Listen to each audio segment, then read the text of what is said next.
Oo, lagay mo lang doon. Yan, piya sa gitna dyan. Sige, ayusin mo. Sige, ilalim nga kayo, paayos lang. Sa ilalim, baka kasi tumumba eh. Ay, galing, wala araw. Okay na. Hi Shin, welcome to my vlog. Guys, andito tayo ngayon. Kamusta yung preparation niyo pala nung ano? Hindi na kami walang meet eh. Bawal, pandemic eh. Google lang. Oo. Tapos malalayo pa yung place, diba? Kayo, diba, Maynila. Kami, nandito sa Bulacan. Si Jeff nasa Maynila, ako nasa Pampanga. Pero yung kasal namin nasa Bulacan. Diba? Gusto mo yun? Amazing. Payat pa kami dyan. Pag hindi kami payat, mong tutuloy. I-cancel mo na yan, ah. O isa pag video tsaka pag picture mo dapat yung mga payat na angulo, please. Hindi, gusto lang namin i-clarify na ano yan, ang camera, hindi magic. Ay, sorry. Kaya dinana natin kay Sarah eh. Gusto yata lang. Grabe na. Hindi kaya yung papayatin. Hindi kayo papayatin, Doon na lang hindi kayo babaw. pagandahin, ayusin yung kilay. Bumawi sa kilay na lang. Bawi sa kilay. Kano masasabi mo kakasala yung ano mo? Inunahan pa ba? First love. Payak ako. Shit. Char. Nunahan ako. Di mo, inakala mo ba? Oo. Mali pala. Nauna pa ikasal. Oo. Gaganong-ganon Nasa lobang pulo pala. Di ba strategy rin ni Shin yun para malumapit sa mga boys? Sabi niya, kuya, one of the boys ako. Pre, baka kumaka dyan, pre. Pre, malaki ba yan? Ano yung naging reaction mo nung nalaman mo nagkaroon ng boyfriend si Shin? Akala ko nga una buntis siya eh. Kasi kasalaga. Kasi nagmamadali yan. Pagkasabi niya ng na kakasal na siya, ilang araw, papakasalan. Kasi sinikreto namin na kami. Parang ganun. Kaya hindi niya alam, nung panahon na nag-iisip na kami magpakasal, matagal nang kami. Parang ganun. Bakit yung sinikreto? Kasi nga lalaki ako dati. May Hindi, girlfriend siya dati. kaya namin sinikreto kasi yung... Wala. Kasi nga lalaki ako dati. Gusto mo nang pa-surprise. Masakit ba yung pagtanggal ng itlog? Ano tanong mo? Ipagtanggal ng itlog. Oo, kala ko kasi Kapon dati pala. Pinapon? Hindi ko alam na bulaklak pala to. Kala ko dati Alubay. Malaki. Wala ko nakuha ng maayos. Walang content. Puro tapang. Wala, hanggang vlog na lang yan. Mamaya.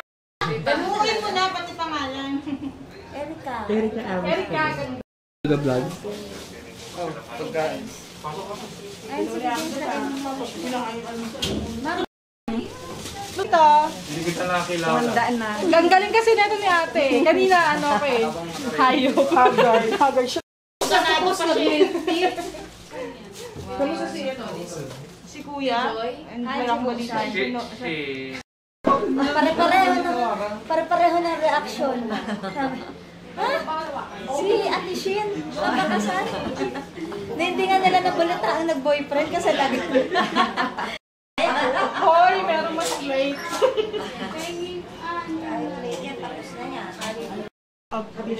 Ay, video pala yun. Nag-emote-emote ko. Iba din. DJ.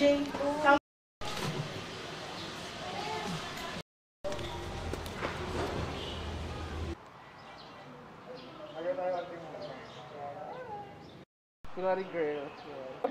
Ito yung second personality ko. Question lang, paano nagkaroon ng ano? Paano kayo nagsimula? Yun yung pinaka talaga yun. Paano na-break yung dark?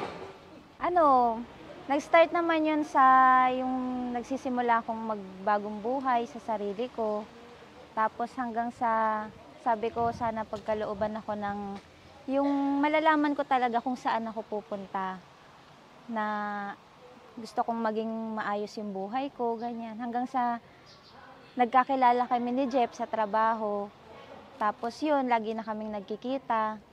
Tapos hanggang sa lagi na kaming magka-text. Tapos yun, hanggang sa naging komportable na kami sa isa't isa. Tapos yung pangarap ko or yung pinagpapanata ko na path na sana para sa akin na ibigay ni God na binigay niya sa way na dumating si Jeff para sa akin. Kaya, ayun, doon ko na-realize na eto na ako. Eto na ako ngayon. Na kaya naman ako nandito ngayon kasi ganun ako noon. Kung ano yung nakikita niyo sa akin ngayon, kasi ganun ako noon. Biyaya talaga. Oo, biyaya talaga. Sa kabila ng lahat ng mga pangyayari sa mga buhay-buhay ko. Tsaka solid mo naman dati, Shin. Tsaka mabuti kang tao dati. Ewan ko ngayon. Tsaka na-enjoy ko. Kasi walang limit yung ano ko nun eh. Kung ano ko nun eh. Na-enjoy ko talaga. Na-enjoy ko talaga yung buhay ko nung ako, college. Diba? I see. Sige lang, mag-vlog-vlog ka Ayan, lang. si Ken. O, ayan.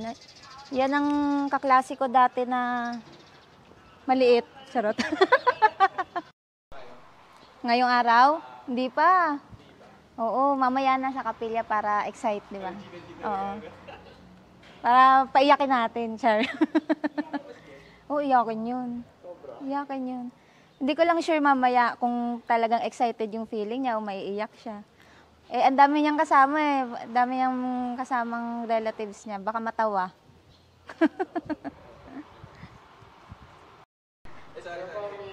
Tingnan mo lang.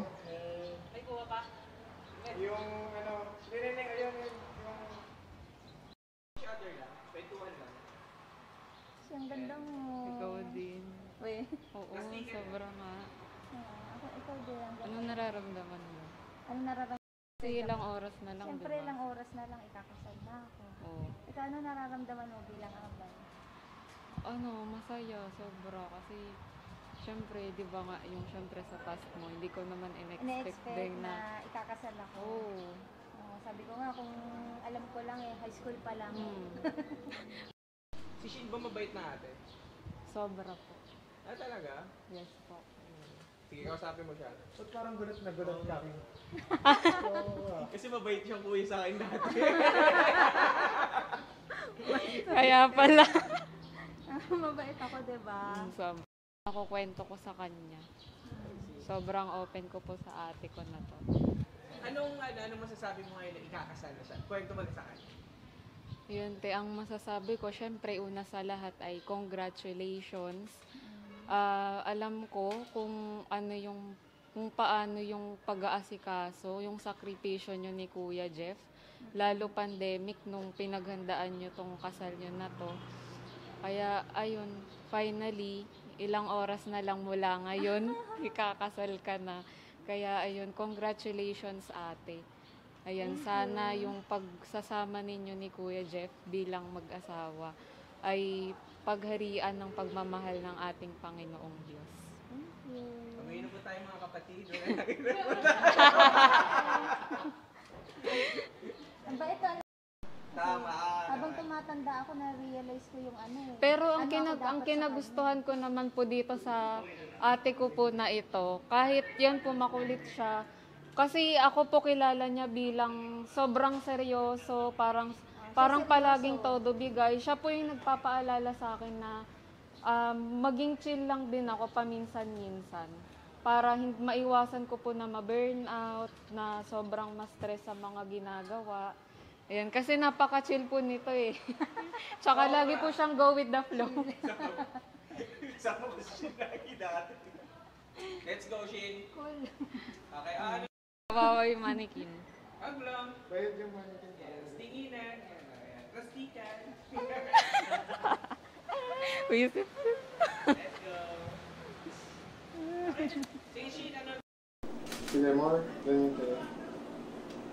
Pwede nga. Okay. Okay.